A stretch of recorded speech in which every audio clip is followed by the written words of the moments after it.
ရှင်မကြီးထားပြီလား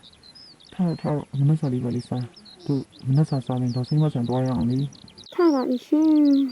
ကျမဖះဆွမ်းတော့တန်းရမယ်လေ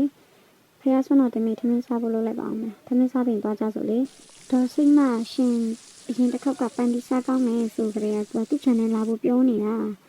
channel လာရင်အတီးပေးချင်တာတဲ့ဝယ်ကြမလို့တဲ့ကျွေးချင်လို့တဲ့ကျုပ်တို့လည်းမရအောင် အေးပါအတီးကပေးတယ်ဆိုလဲစားရမှာပေါ့ဒီမျိုးကပူကြလို့စီလို့လက်ဆောင်လေးနဲ့သွားရအောင်ဆိုဒီနေ့ဝယ်သွားကြရအောင်လေ အာလာကြပြီလားမမြင်နဲ့ကိုငင်းမောင်တို့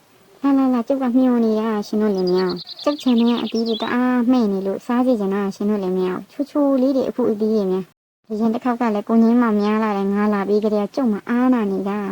အဲကြောင့်ဒီတစ်ခေါက်တော့အတီးတွေလိုတဲ့လောက်တော့ယူတော့ပတ်စံတွေပါပြီးပေးနေနဲ့မလို့ဟဲ့ဒေါ်စိမ့်မရဲ့အဲ့လောက်တော့ဘယ်ဟုတ်မလဲယူပါကျုပ်တို့လည်းဝယ်ဦးမှာမျိုးကကိုငင်းမောင်ကသူ့တငယ်ချင်းကိုကြားစီအဲ့ဒါလည်းပို့ပေးချင်လို့နော် အဲ့လိုလားအေးဟုတ်ပြီအဲ့ဆိုလည်းနင်တို့လည်းများစားဖို့ကတော့ခူးထားလိုက်ကြတော့ဝယ်မဲ့ဟာတော့မှတက်ခူးထားလိုက်ငါပြီးမှအဆင်ပြေတယ်လို့တွက်ပေးလိုက်မယ်နော်ကိုငင်းမောင်ရဲ့အတီးတွေကတော့ချိုးနေလိုက်မှဖြစ်စင်တော့အမလေးမှဲ့နေရပဲဒီမှာ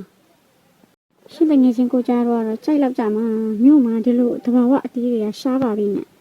ဟုတ်တယ်မြမခုပို့ပေးလိုက်အောင် ပြေကြပါဦးရှင် ဘာဖြစ်တာလဲမသိဘူးတော့ကြည့်အောင်မ